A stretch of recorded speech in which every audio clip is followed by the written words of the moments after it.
Hello नमस्कार, welcome to inculcate learning. Gujarat set के questions हम प्रैक्टिस कर रहे हैं जी। 2023 का पेपर, 22 का पेपर और 21 का पेपर, यानी कि टोटल इनको पार्ट्स में हमने जो डिवाइड किया था दो पार्ट्स में 50-50 क्वेश्चन। तो ये 6 क्लासेस आपकी हो चुकी हैं और 300 क्वेश्चंस हम कवर कर चुके हैं। ओके, 2019 का पेपर जो है वो आज हमें डिस्कस करना है। अगेन 50 क्वेश्चंस, पहले जो 50 क्वेश्चंस हैं उनको डिस्कस करेंगे दिसंबर 2019 के पेपर से। ये पार्ट 1 रहेगा। कल वाले क्लास में आपको 51 से लेके 100 तक क्वेश्चन जो है वो देखने को मिल जाएंगे। यू नो द ड्रिल कि आपको पूरा पेन पेपर लेके बैठना है ताकि आप क्वेश्चंस को अटेम्प्ट करके देख सको। कोई नई चीज है तो अपने नोट्स में ऐड कर सको। हर एक 50 क्वेश्चन पे दो तीन कम से कम 2-3 नई चीज होंगी जो आपको सीखने को मिलेंगी। कई क्वेश्चन देख के आपको ऐसे लग सकता है कि अरे ये तो बहुत ईजी है, बट अगर आपको ओवरऑल पेपर देखोगे आप या ओवरऑल 50 क्वेश्चंस भी देखोगे, आप डैम श्योर 50 के 50 किसी बच्चे के ठीक नहीं होंगे। ओके, कहीं ना कहीं कुछ ना कुछ गड़बड़ तो हो ही जाती है। तो वो गड़बड़ ना हो उसी की तरफ हमें अपने आप को परफेक्शन की तरफ लेके जाना है कि जितनी कम गड़बड़ें हो सके उतनी कम गड़बड़ हम करें।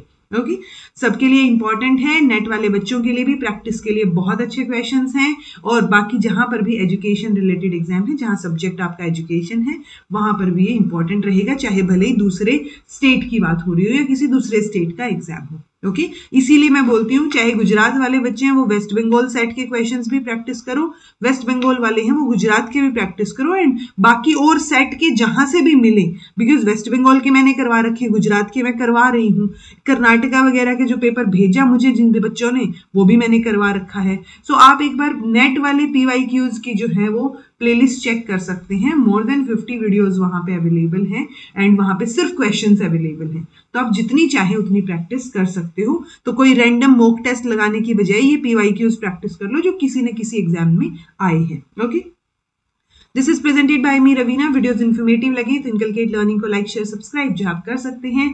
It's absolutely free, so free में इतना तो बनता है। Okay, first question, which of the following guna is the cause of activity and motion. तो अगेन 3 गुण हमने पढ़े हैं, रजस, तमस और सत्व। तो यहाँ इन्होंने सत्व, ऊर्जा और तमा और रज, ठीक है, तो ये गुण इन्होंने दे दिए हैं। ये पूछ रहे हैं कि कौन से गुण में आपको एक्टिविटी और मोशन देखने को मिलेगा।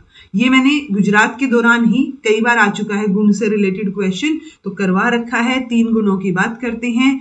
सत्व जो है वो व्हाइट कलर, गुडनेस, कामनेस और हार्मोनियस दिखेगा आपको। रजस का red colour plus passion, activity and movement दिखेगा, तो एक्टिविटी और मोशन ही हमसे पूछा था। आंसर हमारा डी हो जाएगा। तमस में हम इग्नोरेंस, इनर्शिया और लेजीनेस की बात करते हैं। कलर इसका ब्लैक रहेगा। Which one of the following is a junction of external and internal yoga? ये भी नया क्वेश्चन है, योग से रिलेटेड है, योग फिलोसफी से रिलेटेड। देखो, आसन, प्राणायाम, धारणा ये हमने कर रखी है, ठीक है। ये जो है वो किस में आ जाएंगे, जो हमने 8 फोल्ड पाथ किए हैं योगा के, उसमें आ जाएगा। आसन और प्राणायाम में फर्क हमें ऑलरेडी पता है, ठीक है। आसन बेसिकली एक्सरसाइजेस को बोलते हैं, प्राणायाम जो सांस की एक्सरसाइज, पर्टिकुलरली जो ब्रीदिंग से रिलेटेड है, प्राण से रिलेटेड, उनको बोलते हैं। बचा क्या, प्रत्याहार। तो प्रत्याहार जो है वो एक जंक्शन माना जाता है एक्सटर्नल और इंटरनल योग का, क्योंकि प्रत्याहार का मतलब संस्कृत में होता है प्रति यानी अवे या अगेंस्ट, और आहार मतलब नरिशमेंट या फूड। तो इसमें हम बेसिकली जो हमारे सेंसेस के थ्रू हम चीजें सीख रहे होते हैं ना, उससे विड्रॉल कर लेते हैं, ठीक है। यानी कि विड्रॉल ऑफ द सेंसेस, कि आप मेडिटेशन वगैरह या एक ऐसी सिचुएशन में जाने की कोशिश कर रहे हो जहां पे आपका माइंड जो है वो एक्सटर्नल वर्ल्ड से या सेंसेस से विड्रॉ करके हम इनर वर्ल्ड में या इनवर्ड ट्रेन कर रहे हैं, उसको टर्न कर रहे हैं, ठीक है। सो वो एक्सटर्नल और इंटरनल का जो एक जंक्शन है, ब्रिज जो बना रहा है, वो प्रत्याहार रहेगा, ठीक है। Which one of the following is the correct implication of Vedanta philosophy? तो वेदांत फिलोसफी जो वेदास पे निर्भर करती है, men and women should be imparted similar education, men and women should be imparted different education, women should not be imparted education at all, ऐसा तो नहीं बोला इन्होंने। वेदांत philosophy does not offer any comment on women education, ये भी गलत है जी।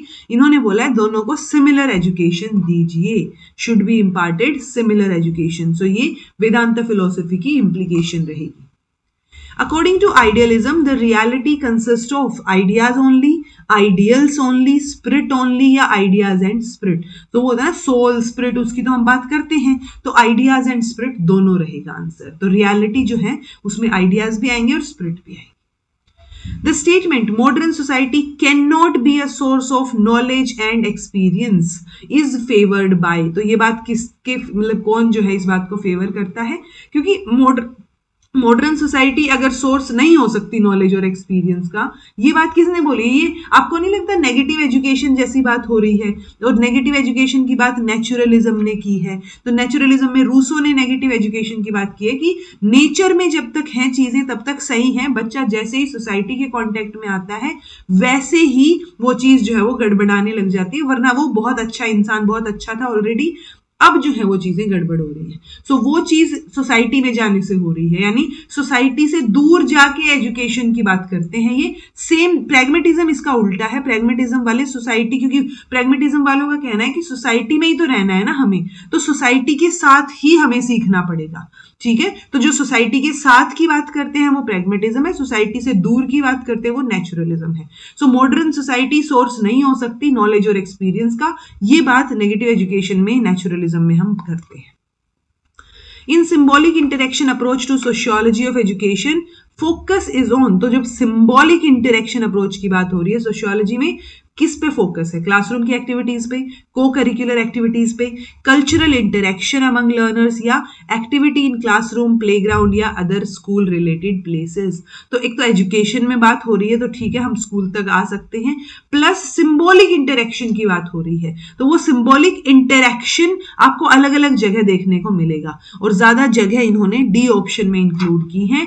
तो क्लासरूम में हो एक्टिविटी, चाहे प्लेग्राउंड में हो, चाहे स्कूल के बाकी जगह हिस्सों में हो, पॉइंट सिर्फ इंटरेक्शन से है, तो ज्यादा से ज्यादा इंटरेक्शन जो है वो हमें यहां देखने को मिलेगा. New social movements are. तो जो नए सोशल मूवमेंट्स हैं they are backed by ICT, यानी जब से इंफॉर्मेशन एंड कम्युनिकेशन टेक्नोलॉजी आया है तब से नए सोशल मूवमेंट्स हैं. या एक आउटकम है वो लिबरलाइजेशन, प्राइवेटाइजेशन, ग्लोबलाइजेशन, ये एलपीजी रिफॉर्म्स भी बोलते हैं इसको, जो कि 1990s में आए थे, 1992 पर्टिकुलरली. ठीक है, देन है an outcome of a post industrial economy, जो कि 1850 या 1950, ये आप बताइएगा, क्योंकि इंडस्ट्रीज जो है आई थिंक 1850s के बाद की बात हो रही है, एंड लेस वायलेंट जो है ये होंगे. तो वायलेंस का लेना देना फिलहाल के लिए नहीं देखेंगे. ये एक आउटकम है जी पोस्ट इंडस्ट्रियल इकोनॉमी का, यानी कि पहले इंडस्ट्रीज नहीं होती थी, पूरे वर्ल्ड की बात हो रही है और सिर्फ इंडिया की बात नहीं हो रही है. एलपीजी रिफॉर्म्स में टेक्निकली इंडिया की बात हो रही होती है. Okay, so post industrial economy जो रही वहां पे हमें न्यू सोशल मूवमेंट्स जो है वो देखने को मिले हैं. तो आंसर हमारा सी हो जाएगा. Which one of the following is not a characteristic of social institution? तो social institution की characteristic नहीं है. social institution एक group of people रहेगा जो साथ में आते हैं common purpose के लिए. ठीक है, ओके, सोसाइटी जैसे साथ में आती है ना कुछ काम करने के लिए, वैसे. Adherence to national laws, national laws से अडियर करके रहते हैं ये, यानी कि नेशनल लॉज को फॉलो किया जाता है इसके अंदर, या नेशनल लॉज के अराउंड जो है वो सोशल इंस्टीट्यूशन देखने को मिलेंगे. Part of the social order governing the behaviour and expectations of individual. तो हाँ डेफिनेटली ये गवर्न तो करते हैं, तो ये बात सही है. सोशल ऑर्डर का भी पार्ट होते हैं, और एक ग्रुप ऑफ पीपल को ही बोलेंगे जो साथ में आ रहे हैं. बट नेशनल लॉज से अडहियर करना हर बार जरूरी नहीं है. ठीक है, यानी हर एक सोशल इंस्टीट्यूशन नेशनल लॉज से अडहियर करेगा ऐसा नहीं है, वो सोसाइटी से भी रिलेटेड है, सोशल ऑर्डर का भी पार्ट है. कुछ एक स्टीरियोटिपिकल चीजें भी चल रही होती हैं सोशल इंस्टीट्यूशन में. तो सोशल इंस्टीट्यूशन की कैरेक्टरिस्टिक, हर एक सोशल इंस्टीट्यूशन की कैरेक्टरिस्टिक में नेशनल लॉज जो है वो फिट नहीं बैठेगा.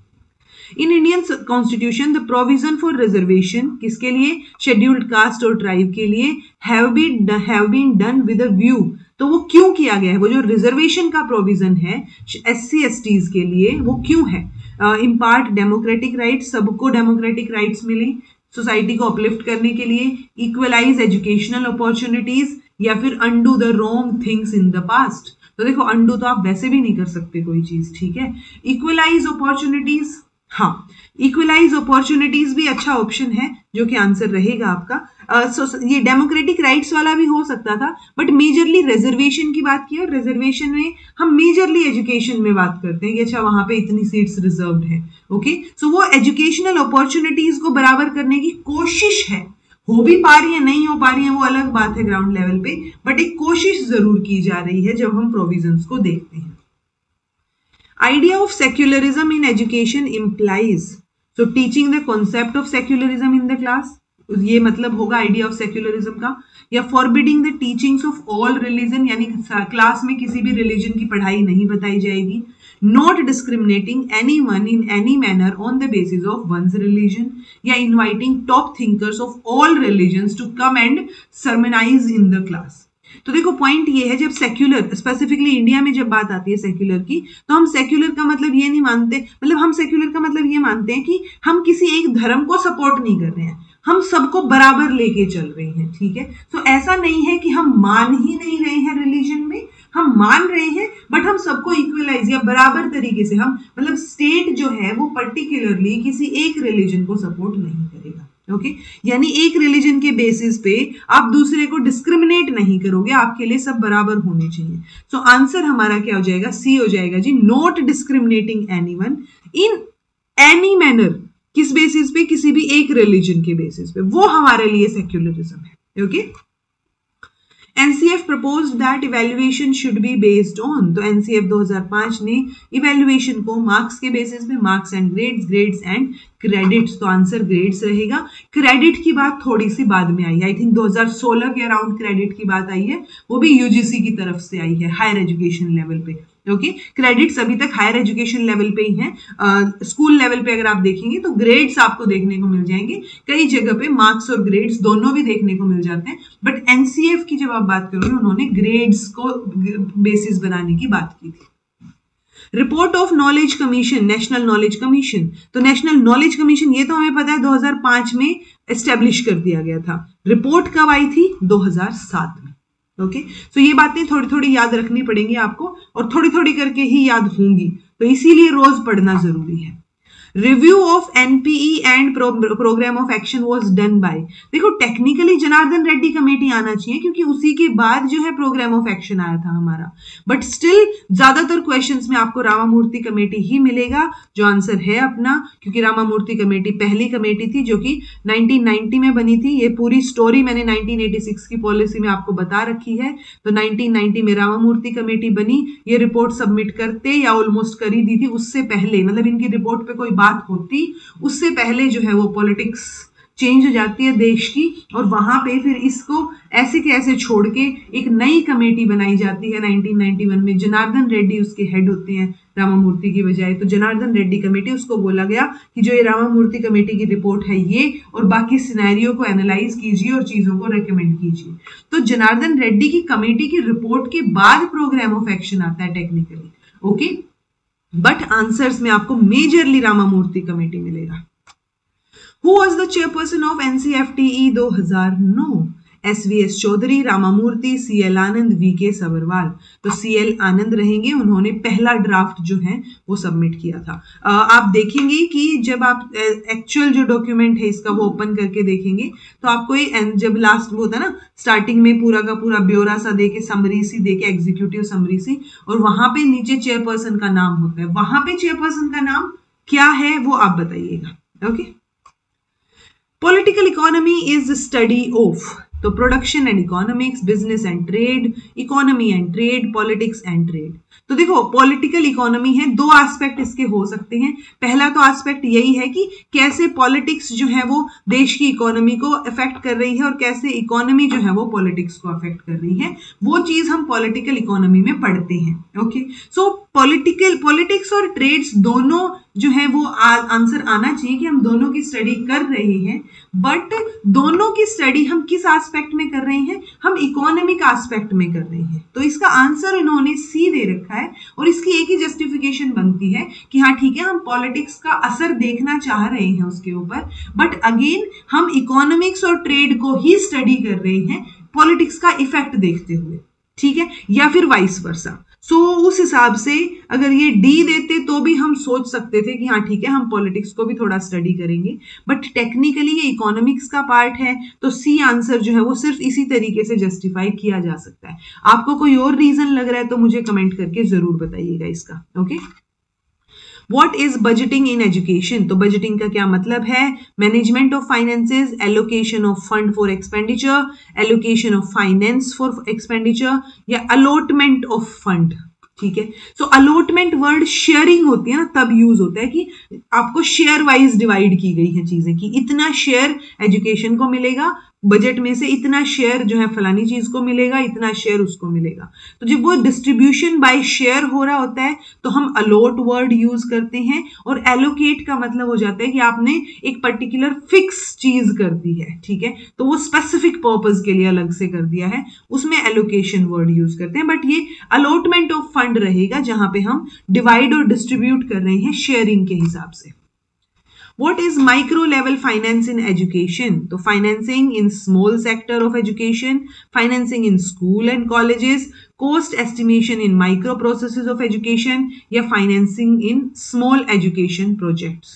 तो माइक्रो लेवल पे फाइनेंस की जब बात हो रही है तो यानी थोड़े छोटे लेवल पे होगी, बट एजुकेशन के फील्ड में है, तो एजुकेशन के फील्ड में कोई भी स्मॉल सेक्टर में जब हम कर रहे हैं तो वो हमारी फाइनेंसिंग माइक्रो फाइनेंसिंग हो जाएगी एजुकेशन में, क्योंकि स्मॉल सेक्टर में सारी चीजें आ गई। अब स्मॉल सेक्टर में कोई स्मॉल एजुकेशन का प्रोजेक्ट भी आ सकता है, कोई और चीज भी आ सकती है, बट वो थोड़े से स्मॉलर लेवल पे रहेगी as comparison to macro level finance. Cost benefit is defined as benefit of cost in educational process, maximum use of production for benefit, socially useful cost benefit processes या फिर processes of benefits against investment। तो देखो यहाँ पे इन्होंने cost benefit in education की बात नहीं की है, so benefit of cost in educational process नहीं होगा। ठीक है, maximum use of production for benefit ऐसा नहीं है, हम cost benefit में बेसिकली सिर्फ ये देखना चाह रहे हैं कि जो इन्वेस्टमेंट हमने की है उसके अगेंस्ट हमारा कितना बेनिफिट जो है वो देखने को मिलेगा। तो आंसर हमारा डी हो जाएगा जी, पर्टिकुलरली एजुकेशन के फील्ड की बात नहीं हुई है, सो ए नहीं होगा। Justice Verma committee report is related to, हर बार आता है ये क्वेश्चन, स्पेसिफिकली गुजरात वाले या जो वेस्ट बंगाल वाले क्वेश्चंस थे सेट में, वहां पे ये क्वेश्चन जरूर देखने को मिला है। जस्टिस वर्मा कमेटी की रिपोर्ट 2012 में आती है, 2011 में ये बनी थी, स्पेसिफिकली टीचर एजुकेशन में रिफॉर्म्स के लिए बनी थी। ठीक है, सो टीचर एजुकेशन और इकोनॉमिक रिफॉर्म्स को मत टिक कीजिएगा, इकोनॉमिक सोशल इन सब रिफॉर्म्स के लिए ये नहीं थी, स्पेसिफिकली टीचर एजुकेशन मतलब एक्सक्लूसिवली फॉर टीचर एजुकेशन थी ये। Okay, a framework for understanding and modelling social and economic behaviour, तो उस फ्रेमवर्क को हम क्या बोलेंगे? बिहेवियरिज्म बोलेंगे, या फिर आपका थियोरी ऑफ सिस्टम्स एनालिसिस बोलेंगे, थियोरी ऑफ रैशनल चॉइस बोलेंगे, या क्रिटिकल थियोरी बोलेंगे। तो इसमें हम अंडरस्टैंडिंग मतलब एक फ्रेमवर्क में हम चीजों को समझने की और उनको मॉडल करने की कोशिश कर रहे हैं, जो कि हम रैशनली करेंगे, सोच के करेंगे। तो ये सेंट्रल आइडिया है जी रैशनल चॉइस का। जब रैशनल चॉइस की थियोरी की बात आती है तो वो लिमिटेड नहीं है सोशल, इकोनॉमिक या किसी एक पर्टिकुलर बिहेवियर तक, वो सारे बिहेवियर्स को इंक्लूड कर रही है। According to Piaget's theory of cognitive development, which process should be done to give knowledge to such things about which students do not have pre-knowledge? यानी उनको नई नॉलेज इंट्रोड्यूस की जा रही है, वो जो चीज अभी उनको बताई जाएगी उसके बारे में उनको कोई इंफॉर्मेशन नहीं है, कोई प्री नॉलेज नहीं है उनको। तो यानी आप नई नॉलेज की बात कर रहे हो तो हम दो ही वर्ड देखते हैं मेजरली, एसिमिलेशन, अकोमोडेशन। तो जो चीज, जो इंफॉर्मेशन हमारे पिछले स्कीमा में फिट बैठ रही हो, यानी हमें जो पहले से नॉलेज थी उसमें फिट बैठ रही हो, दैट इज एसिमिलेशन, इकट्ठा करना। हम और नॉलेज इकट्ठी कर रहे हैं उसी स्कीमा में। जब अकोमोडेशन की बात आती है तो हम नए स्कीमा की बात कर रहे हैं, यानी कोई प्री नॉलेज नहीं है हमें उससे रिलेटेड, अब एक नया स्कीमा जो है वो हमें बनाना पड़ेगा उस पर्टिकुलर कॉन्सेप्ट के लिए। तो that will be accommodation. Which of the following statements is true regarding according to the principle of unequal developmental rate? तो हमें पता है कि डेवलपमेंट जो है वो डेवलपमेंट यूनिफॉर्म होता है, डेवलपमेंट की रेट यूनिफॉर्म नहीं होती है। ठीक है, यानी कि डेवलपमेंट की स्टेजेस आपको यूनिफॉर्म देखने को मिलेंगी, स्टेजेस आपको एक के बाद एक देखने को मिलेंगी, लेकिन डेवलपमेंट रेट की जब आप बात करोगे वो अनइक्वल होगी, वो यूनिफॉर्म नहीं होगी, क्योंकि हर कोई इंसान अलग अलग तरीके से डेवलप करता है। उसके साथ साथ एक इंसान भी अलग अलग तरीके से या अलग अलग रेट से डेवलप करता है. Okay, so development of different persons take place in different ways, बिल्कुल सही बात है. Child gets control over head first, then hands and legs, या first torso develops, then hands head leg develops. तो ये तो डेवलपमेंट का तरीका बता दिया. ये तो वो जो हम सेफेलोकोडल या प्रोक्सिमोडिस्टल की बात करते हैं वैसा सा कुछ आ गया. Development does not take place at same rate during 10 to 15 years of age as it take place during 5 to 10 year of age. तो देखो यहाँ फर्स्ट ऑप्शन में इन्होंने बता दिया कि हर एक इंसान अलग होता है, तो हर सबका अलग अलग तरीका होगा डेवलपमेंट का. ठीक है, अलग अलग वेज होंगे. लेकिन डी ऑप्शन में इन्होंने विद इन द पर्सन भी बता दिया कि जो 10 से 15 साल के बीच में आपका रेट है वो सेम नहीं है जो हमने 5 से 10 साल के बीच में देखा है एज का. ओके, तो उस टाइम पे जो डेवलपमेंट हुआ है तो एक ही इंसान में भी रेट जो है बदलता रहेगा डेवलपमेंट का. तो वो चीज ज्यादा बेटर शो कर रहा है अनइक्वल डेवलपमेंट रेट को. Spearman, Gardner, Guilford, easiest question. Spearman की 2 फैक्टर थियरी है, गार्डनर की मल्टीपल इंटेलिजेंस थियरी है, गिलफर्ड का स्ट्रक्चर ऑफ इंटेलेक्ट मॉडल है या 3 डायमेंशनल इंटेलिजेंस इसको हम बोल देते हैं. और टोटल इसके अंदर 180 कंपोनेंट्स हमें देखने को मिलते हैं. तो आंसर हमारा सेकेंड हो जाएगा. Which of the following are characteristic of creativity? Any new work done by a person at his own shows creativity. यानी कोई नया काम किया है आपने, अपने आप से किया है, किसी की हेल्प नहीं ली, that shows creativity. Every intelligent person is called creative. नहीं जी, बिल्कुल नहीं. Creativity of a person cannot be developed through education and training. अगर हम अच्छे से तरीके अपनाते हैं या बीइंग अ टीचर आप जो है उस तरीके का एनवायरमेंट क्रिएट करते हैं, तो क्रिएटिविटी एजुकेशन और ट्रेनिंग के थ्रू भी डेवलप की जा सकती है. Okay, so can not be developed वाला ऑप्शन भी गलत हो जाएगा.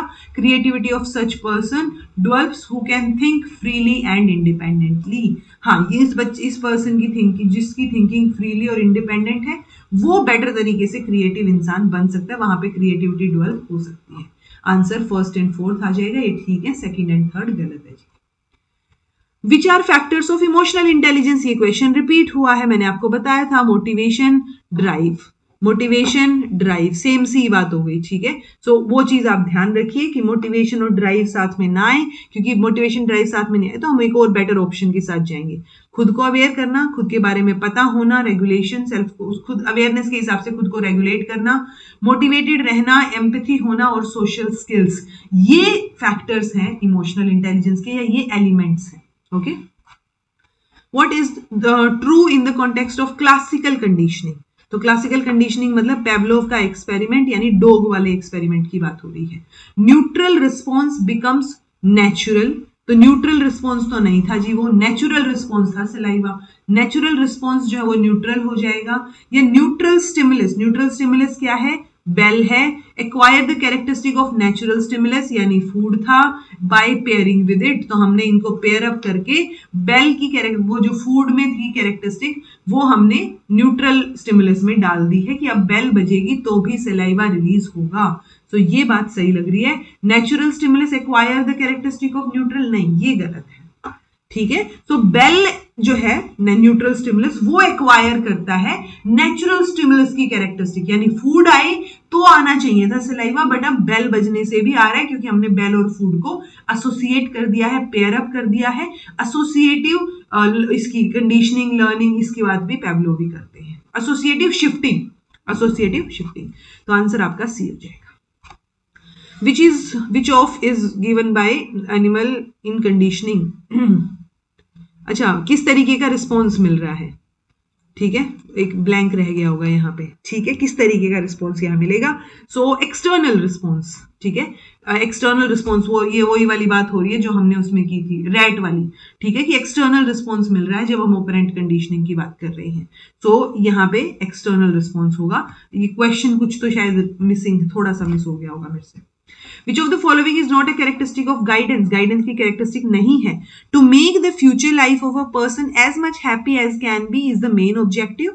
कि हाँ, अगले इंसान खुश रहे आपकी गाइडेंस के बाद, वही आपका ऑब्जेक्टिव है. Everybody can guide others. Guidance is an art, हाँ कला तो है, हर कोई नहीं गाइड कर पाएगा. It is a personal assistance received by a person, personal assistant भी हो सकती है, उसको भी हम गाइडेंस बोल सकते हैं. तो एवरीबडी कैन गाइड, ये स्टेटमेंट गलत होगी क्योंकि हर कोई गाइड नहीं कर सकता. जब हम बोल रहे हैं गाइडेंस एक कला है, आर्ट है, सो हर किसी में वो चीज नहीं होगी, आप हर किसी से गाइडेंस जो है वो नहीं ले सकते. Okay. Which are the assumptions of eclectic guidance and counseling? तो इक्लेक्टिक में दो को हम कंबाइन करते हैं, ठीक है. It's like directive non directive को हम अकेले एक्सेप्ट करने की बजाय उनको कंबाइन कर रहे हैं. Feelings and notions of the counselee are ignored, नहीं, इग्नोर तो नहीं करते.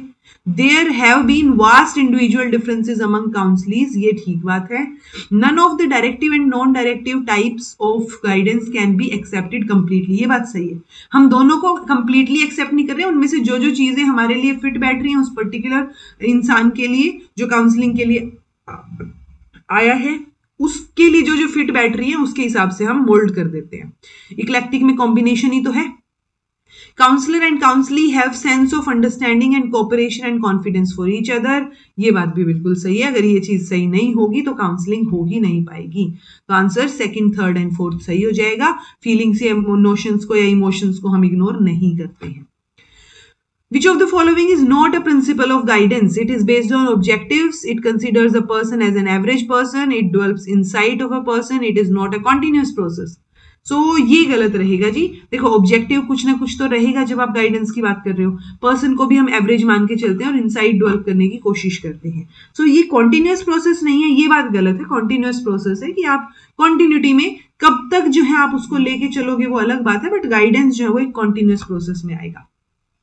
One document on teacher education curriculum of country is national curriculum framework 2005, 2007, NCFT 2009 और 2005. आंसर क्या रहेगा? National curriculum framework for teacher education 2009. इसका टाइटल क्या है? ये जो रिपोर्ट या ये जो डॉक्यूमेंट हमने निकाला है, इसका टाइटल जो है वो आप कमेंट करके बताइएगा. अगर नहीं पता तो गूगल कीजिए और फिर बताइए ताकि आपको याद रहे एटलीस्ट, ठीक है. वो टाइटल पूछा जाता है exactly. Which of the following is not a component of teacher education program? तो टीचर एजुकेशन प्रोग्राम के दौरान माइक्रो टीचिंग होती है, faculty programme improvement, universalisation of elementary education and human resource development programme. तो देखो टीचर डेवलप हो रही हैं तो ह्यूमन रिसोर्स तो बन रहा है. Okay, faculty improvement, programme improvement भी हम करते हैं और माइक्रो टीचिंग भी होती है. But universalisation of elementary education का टीचर एजुकेशन प्रोग्राम से लेना देना नहीं है. यूनिवर्सलाइजेशन ऑफ एलिमेंट्री एजुकेशन में तो हम बच्चों को पढ़ाना चाह रहे हैं एलिमेंट्री लेवल तक सबको, ठीक है. कि जैसे खाना सोना ये एक यूनिवर्सल चीज है, हर कोई खाना खाता है, सोता है, सारी चीजें करता है. सो वैसे ही पढ़ाई करना एलिमेंट्री लेवल तक यूनिवर्सल होना चाहिए. सो वो टीचर एजुकेशन प्रोग्राम का कंपोनेंट नहीं होगा जी. Which of the following will not come under collaborative teaching learning process? तो टीम टीचिंग, कोलैबोरेट कर रहे हो, ज्यादा लोग हैं. मैंने आपका डायलॉग मेथड, एक से ज्यादा लोग होंगे तभी तो डायलॉग हो पाएगा ना. Programme learning usually individualised instruction की बात करता है. सेमिनार और कॉन्फ्रेंसिंग में भी हमें कोलैबोरेशन देखने को मिलता है. तो सी ऑप्शन सही हो जाएगा क्योंकि हमसे नोट पूछा है कि कौन सा कोलैबोरेटिव टीचिंग लर्निंग प्रोसेस में नहीं आता है. Who opened that knowledge base and pedagogy of teacher education should be integrated? तो यानी नॉलेज बेस और पेडागोजी, तो PCK pedagogical knowledge, content knowledge की बात हो रही है. शुलमैन ने की है ये बात, ये देखो यहाँ पे, ठीक है. तो शुलमैन पेडागोजिकल कंटेंट नॉलेज, तो ये चीज आपको याद रखनी है. ये स्लाइड याद रखिए, मेजर पॉइंट्स हैं. इनसे आपका और कुछ नहीं तो एलिमिनेशन मेथड से भी सोल्व हो जाएगा. तो ये पॉइंट्स आपको पता हो. Critical social theory implies rethinking of Marxism, critical understanding of postmodernism, critical understanding of human purpose या critical thinking of feminism. Usually जब हम critical theory की बात करते हैं ना, हम rethinking की बात करते हैं. आपको बहुत जगह पे ये वर्ड मिलेगा, ठीक है. But critical social theory mention किया है इन्होंने. तो हम सोसाइटी में ह्यूमन होते हैं, तो हम समझना चाह रहे हैं ह्यूमन पर्पस को. तो सी ऑप्शन इन्होंने आंसर दिया है जो कि हम गलत नहीं बता सकते. तो सी ही इसका आंसर हम मान के चलेंगे. Which of the following will be out of the focus of in service teacher education program? यानी इनमें से in service teacher education programme से रिलेटेड कौन सा नहीं है, आउट ऑफ द फोकस है. So continuous appraisal of teacher performance, orientation programs inviting experienced school teacher in B.Ed class, and courses on foundation of education. Okay, तो जो continuous appraisal होता है टीचर परफॉर्मेंस का, वो इन सर्विस से related थोड़ी होगा। हाँ, ए रहेगा आंसर, ठीक है, will be out of the focus of. So in service में ओरिएंटेशन प्रोग्राम आपको देखने को मिलेगा। इन सर्विस में ये भी हो सकता है कि हाँ, बीएड जो क्लास है उसमें एक्सपीरियंस्ड स्कूल टीचर्स को बुलाया जाए, या फिर वो भी क्योंकि वो अगर बीएड वाली क्लास में आके पढ़ा रहे हैं या चीज कर रहे हैं, तो वो भी एक तरीके से ड्यूरिंग द सर्विस उनके लिए एक टीचिंग प्रोग्राम ही हो गया। Courses on foundation of education, ये देखो, ये फाउंडेशन कोर्स की बात नहीं की है, courses on foundation of education की बात की है। अगर ये फाउंडेशन कोर्स की बात करते हैं तो वो इन सर्विस का पार्ट नहीं होता, क्योंकि फाउंडेशन कोर्स पहले हो लेता है। जैसे बीएड है वो एक फाउंडेशन कोर्स है, एमएड है वो एक फाउंडेशन कोर्स है, ठीक है। तो फाउंडेशन कोर्स प्री सर्विस की बात होती है, बट ये courses on foundation of education की बात हो रही है। तो हाँ, ऐसा कोई कोर्स आप डेफिनेटली कंडक्ट कर सकते हो।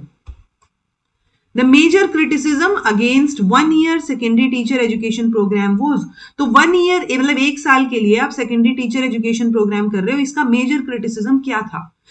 Resources की scarcity कमी होना, ये पर्पज नहीं अचीव कर पा रहा है अपना, हाई कॉस्ट है या शॉर्ट ड्यूरेशन है। सो स्कूल लेवल पे एक्सपीरियंस अपॉर्चुनिटीज प्रोवाइड करने के लिए 1 साल बहुत कम टाइम है, ठीक है, तो वो ड्यूरेशन शॉर्ट है, ये एक मेजर क्रिटिसिज्म हमें सुनने को मिला था। What will not form a component of professionalism in teacher education? तो प्रोफेशनलिज्म से रिलेटेड टीचर एजुकेशन में कौन सा कंपोनेंट नहीं है?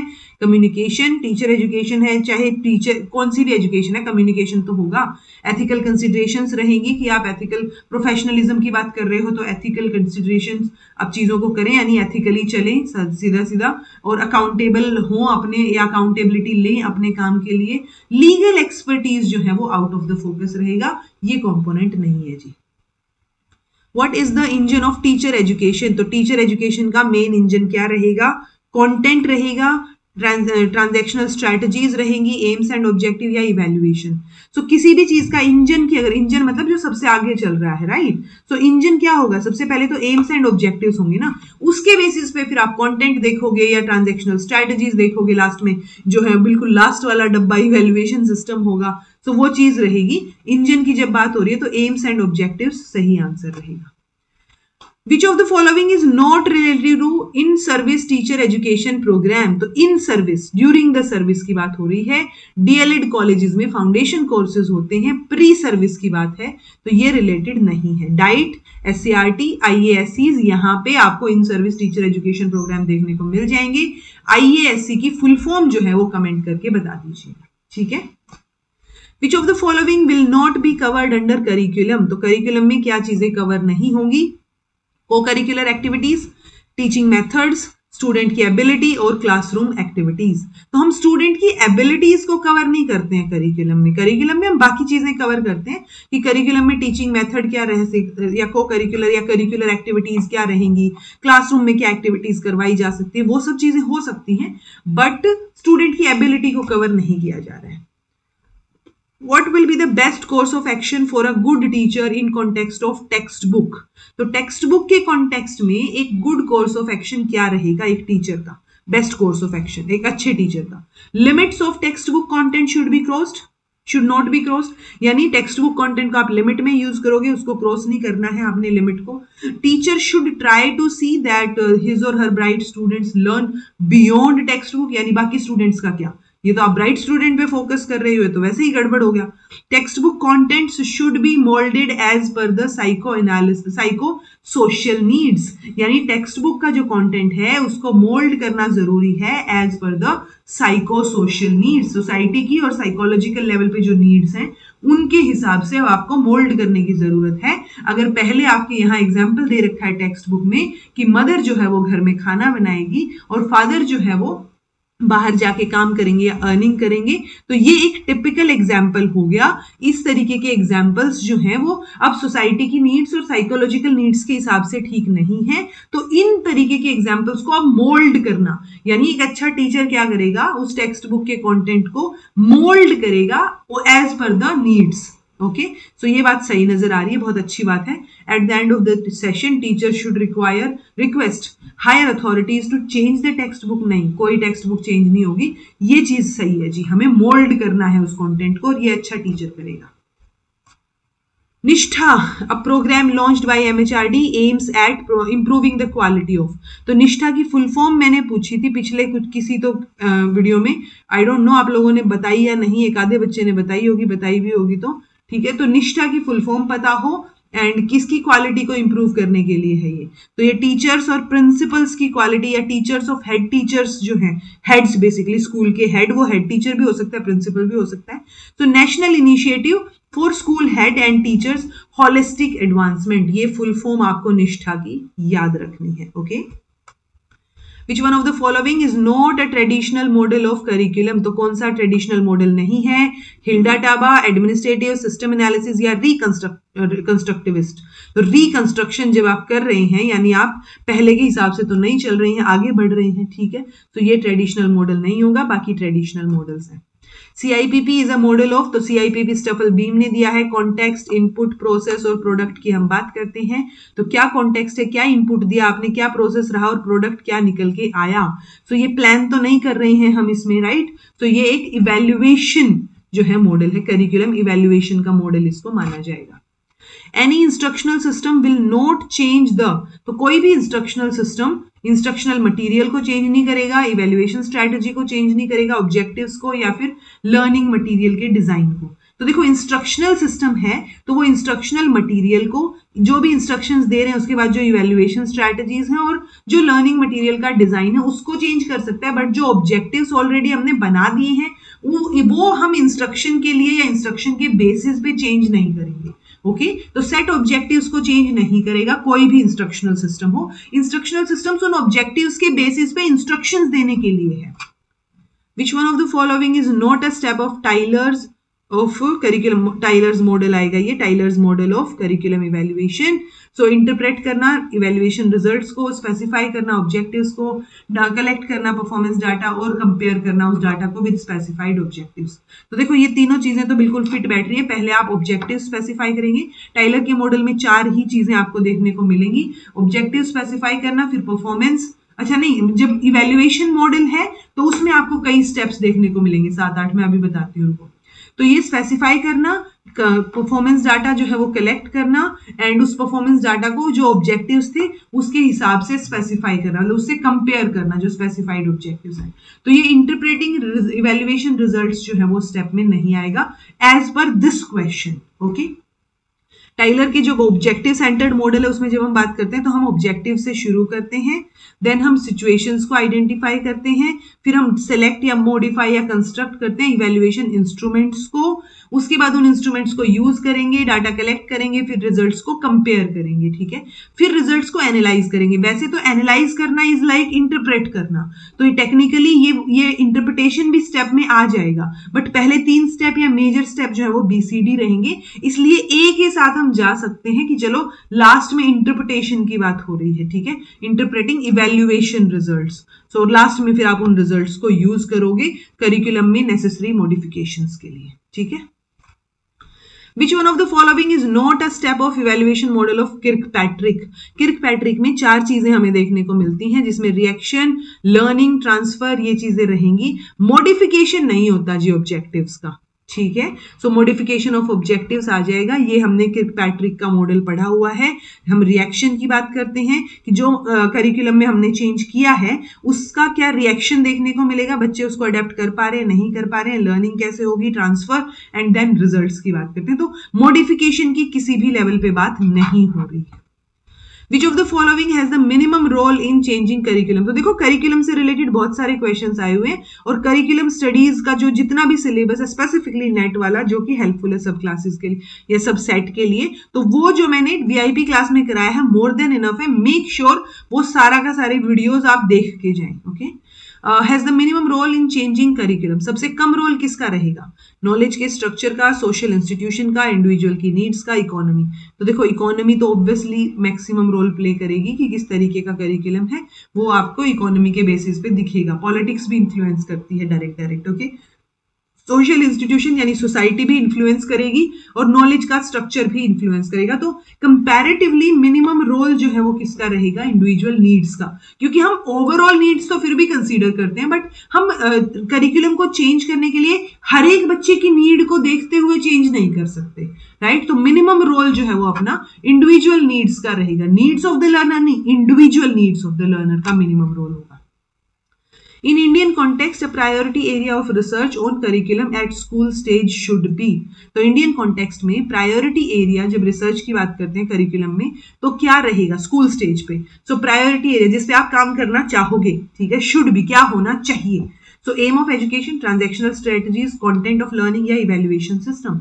तो जिस तरीके से आप ट्रांजैक्ट करते हो, यानी कि जो स्ट्रैटेजी अपना के आप पढ़ाते हो, वो स्ट्रैटेजी पे काम होना चाहिए कि क्या क्या अलग अलग तरीके से हम पढ़ा सकते हैं और वो अलग अलग तरीके से पढ़ाने के बाद हमें किस तरीके के रिजल्ट्स देखने को मिलते हैं। तो यूजुअली जो एक्सपेरिमेंटल रिसर्च होती है एजुकेशन के फील्ड में, अगर आप करिकुलम पे करना चाह रहे हो तो ये चीज बेटर रहेगी, और करते भी यही है लोग कि आपने कुछ नया तरीका ढूंढा। इट्स लाइक आपने आईसीटी का इस्तेमाल करके एक तरीका बनाया और अब आप उस तरीके को ट्रेडिशनल तरीके से कंपेयर करके देखना चाह रहे हो। तो इस मतलब ट्रांजैक्शनल स्ट्रैटेजी क्या रहेंगी, किस तरीके से आप अपने कंटेंट को ट्रांजैक्ट करोगे, किस तरीके से उसको आगे बच्चों तक पहुंचाओगे। सो वो चीज पढ़ाना कैसे है, क्या तरीका होना चाहिए, उस चीज के ऊपर जो है हम रिसर्च कर सकते हैं। तो ये एक priority area specifically Indian context में रहेगा। ओके जी, सो ये हो गए आपके 50 क्वेश्चंस। नेक्स्ट क्लास में हम 51 से लेके 100 तक क्वेश्चंस जो है वो डिस्कस करेंगे। This was all about today. Thank you so much for watching. Be happy, keep smiling, subscribe to Inculcate Learning because it is absolutely free, and be consistent in your efforts because consistency is the key to success.